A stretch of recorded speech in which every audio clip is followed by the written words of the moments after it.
guys, it's Miss Harris. I hope you're all doing well and doing your part to stay safe. I miss having you guys in class. We're going to start a unit on nutrition. And first, we're going to learn how to read a label. Objective students will be able to read a food label in order to understand dietary guidelines and serving sizes. So before we start, I want you guys to grab a food item in your house right now. I got my popcorners. You know how I love popcorners, especially the kettle corn. You can pause the video so you can grab something. We're just gonna learn how to read the label on our food. So reading the food label, we're gonna watch the video about food labels and answer the following questions. What is a serving size? Why is it an important part of the label? What is the difference between simple and complex carbs? And how many calories should the average person consume a day? Eventually, we're gonna get into learning how many calories we personally should have a day based on our personal goals. But right now, we're gonna look at the daily value for everyone. So let's watch this video. People ask me, hey health nerd, what's the best way to start improving my health? Is it through a calorie counting app, shopping at Whole Foods, maybe joining my local booty boot camp? Well, actually, esteemed reader, one of the best ways to improve your health quickly is by learning how to read nutrition labels. You may think these labels contain some complex science and mathematical equations, but they're really not that scary. Let's walk through how to properly read these things. The first thing you'll notice is at the top of the nutrition facts are the serving size and servings per container.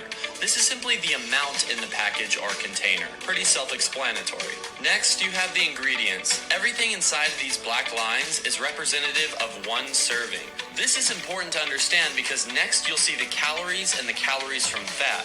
This is pretty much the only thing most people ever look at, and this is a common mistake. If the package says 200 calories on the bag of chips, but the servings per container say 2.5, that means there's actually 500 calories in the bag. This is a clever little marketing trick that you should be aware of. Pressing on, you will see the total fat on the package along with the number and percentage on the right-hand side. The number represents the total fat in one serving, and the percentage represents the percentage based on a 2,000 calorie diet. So 8 grams is 12% of a 2,000 calorie diet. I should also remind you that fat is not bad for you, and there are plenty of healthy foods that are high in fat.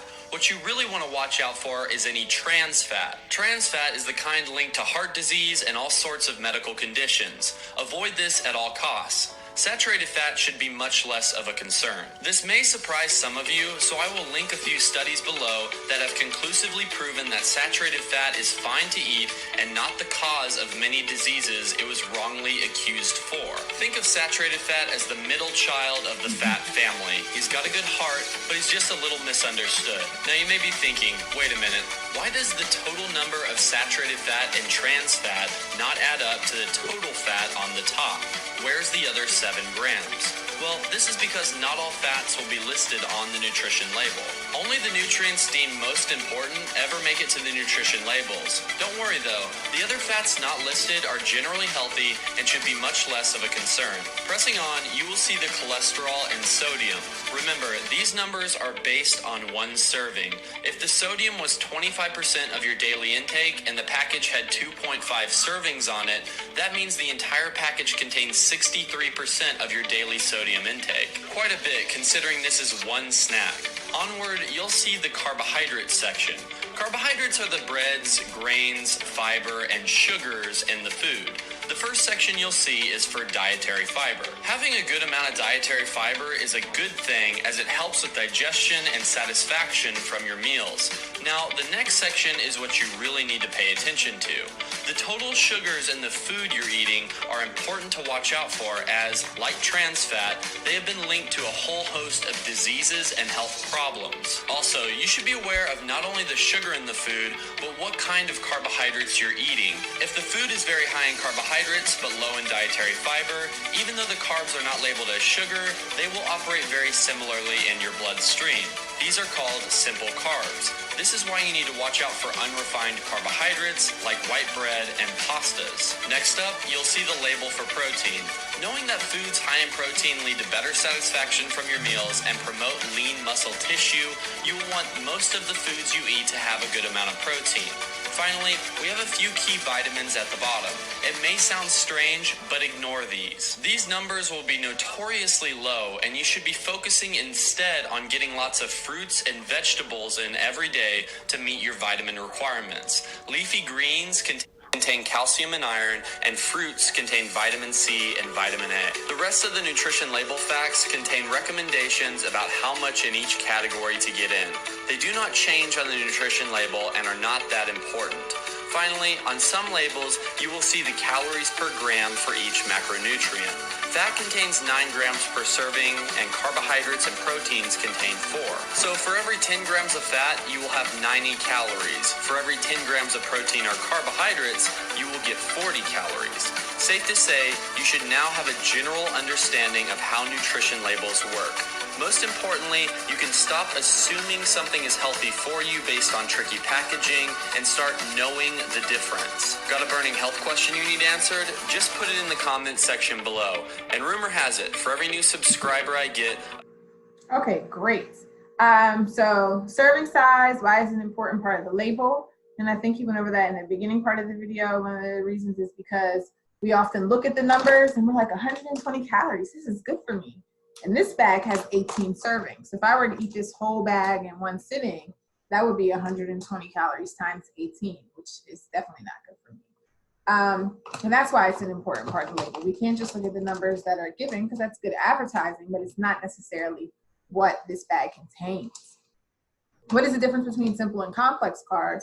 And he went over the different types of carbs, whereas the sugary carbs, your soda, your pasta, your white bread, your candy, those are all simple carbs. They break down fairly quickly in the body, whereas your complex carbs, like your wheat bread, your wheat pasta, rice, and things like that, they break down slower in the body, which provides you energy.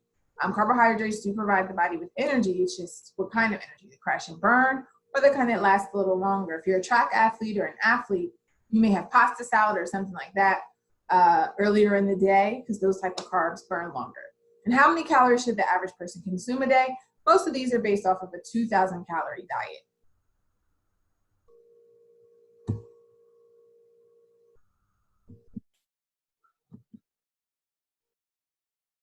Key label questions. How many calories am I actually eating? Is that number low, medium, or high? What nutrients should I limit or get enough of and why? What's relevant about the footnote? How can I tell if a daily percentage is high or low? And which nutrients have no daily value percentage? So we have our nutrition facts label. And so here's how we are going to read it. You start here. Serving size, because that's the most important part, serving size. If it's 1 cup, 8 ounces, and it says there's 2 per container, that's 2 cups per container. Check your calories per serving. 250 calories on this label. Limit these nutrients. So the nutrients you see in yellow are the ones you should try to limit. 4, get enough of these nutrients. And whereas, like he said, they're fairly low, this is the label for macaroni and cheese, 4%, 2%, 20%, 4%. Those are the nutrients you want to try to get enough of by eating your leafy vegetables, by eating your fruits. The footnote is at the bottom of the label. It never changes. It's the same on every single label. If you take the label you have now, if it has a footnote, it'll read pretty much the same as what we have here. And then 6 is quick guide to daily value percentage. And so we have the 5-20 rule.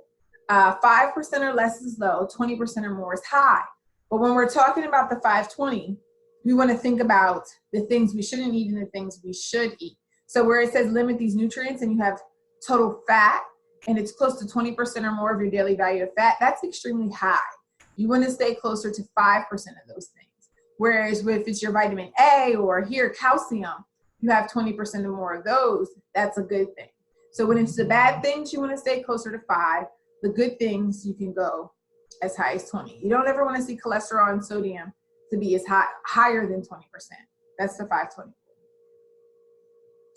1 or 2 servings. So we talked about single serving versus double servings. And of course, as the previous label said, it had 2 servings, which was 2 cups. So you would multiply everything times 2. So 250 calories is now 500 calories and so forth. Your general guide to calories. 40 calories is low, 100 calories is moderate, 400 calories is high. So if you're looking at something to eat and you're thinking, well, how many calories is this? Is enough calories for today? Is this going to help me reach my 2,000 calorie goal? Or is this going to help me? Let's say you're trying to lose weight, and you're trying to be in a calorie deficit, and you're trying to stay under maybe 1,500 calories a day. How many calories am I eating? 400 calories is definitely high. Even on a 2,000 calorie diet, that's almost a quarter of your calories in one serving or one meal. So you want to kind of stay closer to 100 or below. Limit these nutrients. As I said on the previous slide, the goal is to stay below 100% of the daily value for each of these nutrients per day: fat, cholesterol, and sodium. So if you're eating something that's giving you 20% of your fat, cholesterol, or sodium, and let's say you were to eat that was your snack, your breakfast, your lunch, your dinner, you're now way over 100% for those things. Get enough of these nutrients: dietary fiber, which is important for digestion; vitamin A, vitamin C, which is important for your immune system. Vitamin A is great for your eyes; calcium, strong bones; and iron. The footnote: percent daily values are based on the 2,000 calorie diet. Your daily values may be higher or lower depending on your caloric needs. So fat, calories, 65 grams on the 2,000 calorie diet, less than 65 grams based on the 2,000 calorie diet, and less than 80,000 grams based on the 2,500 calorie diet. That's your total amount of fat per gram, calories per gram.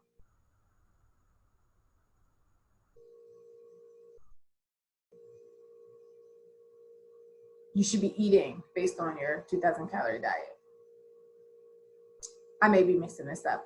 We'll come back. We'll come back to this because I know there's some math and I'm trying to do the math ahead in my head. We'll come back. I'll explain this better later. Examples of daily values versus daily values percent. So 65 grams of your daily value, that's how much you should eat, is 100% of your daily value percentage. Your goal is to eat less than that. So going back to the previous slide, you want to have less than 65 grams of fat in your 2,000 calorie daily value, less than 20 grams of saturated fat, less than 300 grams. So your daily value percentage would be 100% if you're eating 65 grams of fat. That would be 100% of your daily value based on a 2,000 calorie diet. I'm sorry, guys. And so on and so forth. Saturated fat, 20 grams is your allotted daily value. 300 milligrams is your allotted daily value. 2,400 milligrams is your allotted daily value of sodium. Total carbohydrates, 200 grams. Dietary fiber, 25 grams. And so your daily value is, let's say you're only eating of saturated fat. You have 20 grams. Let's say you ate 5 grams of saturated fat. That would be 25% of your daily value. The percent daily value on 100% of the daily value for each nutrient. And so it already breaks it down and does the math for you and gives you your percent daily value. What's high, what's low? You have to calculate to know. So it's giving you a footnote, and this is where we do a little bit of math. So if we're having 12 grams of saturated fat, my calculator, you can do the same. If I'm having 12 grams of saturated fat and it's telling me, 12 grams of fat and it's telling me 65 grams is my daily value,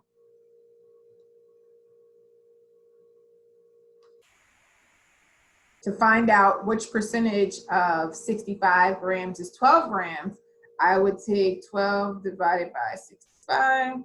And so it's about 18%. And I would do the same with saturated fat. It's about 15%, trans fat, cholesterol, sodium, and so forth. So I would take that amount of grams or milligrams and divide it by what's my daily value. And that would give me a percentage. 18%, 15%, and those are the numbers I gave you. Look here for the highs and lows. But the math is already done for you. I just wanted to let you know how to do it. Quick guide to daily value percentage. 5% daily value or less is low, 20% daily value or more is high. And this is back to the 5-20 rule. So limit these nutrients and get enough of these ones. No percentage daily value. So there's no percentage daily value for your trans fats, your sugars, or your protein. You won't see enough. So look at the ingredient list for added sugar. So it gives you an example of plain yogurt. Cultured, pasteurized, grade A non-fat milk, whey protein concentrate, pectin, and carrageenan. For fruit yogurt, you have some of the same thing, apples, cinnamon, nutmeg, those are all natural things. But high fructose corn syrup, which is extremely bad for you. Oh, and this one at the bottom also has some acidophilus. But we want to be aware of the high fructose corn syrup because we're trying to stay away from those types of carbs and added sugars.